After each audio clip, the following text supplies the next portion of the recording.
শুক্রবার সাপ্তাহিক ছুটির দিন। এদিন কর্মজীবী মানুষেরা তাদের পুরো সপ্তাহের বাজার করে থাকেন। তাই অন্য দিনের তুলনায় এদিনে স্বাভাবিকভাবে বাজারে ভিড় কিছুটা বেশি দেখা যায়।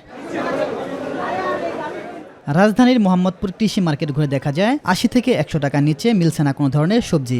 বরবটি ১০০ টাকা, এখন ১২০ টাকা। আর বেগুন গত সপ্তাহে চেয়ে বাড়ছে ২০ টাকা। করলা হলো ১২০ টাকা, ১০০ টাকা।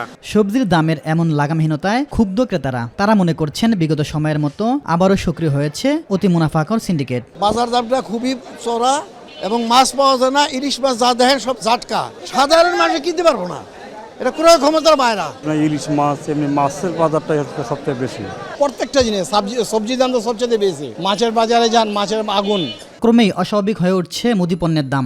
মসুর ডালটা আপনার গত ২ সপ্তাহ ধরে এখন আমরা বিক্রি করতেছি ১৫৫ থেকে ৬০ টাকা, কিনা হইতেছে আমাদের ৫২-৫৩ এরকম।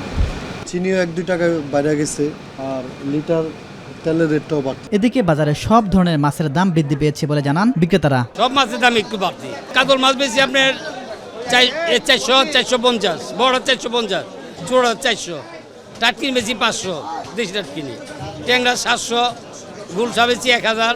রুই মাছ বাড়ছে কেজিতে ২০-৩০ টাকা, বড়গুলো ৪৫০ আর মিডিয়ামগুলো ৪০০ টাকা। ব্রয়লার মোরগ ১০ টাকা বেড়ে বিক্রি হচ্ছে ১৮০ টাকা কেজি। সোনালি ৩০০, ব্রয়লার ১৮০, দেশি ৫৫০। বাজারে গরুর মাংস বিক্রি হচ্ছে ৭০০ টাকা ও খাসির মাংস ১১৫০ টাকা দরে। ইলিয়াস মাতবর, মাই টিভি, ঢাকা।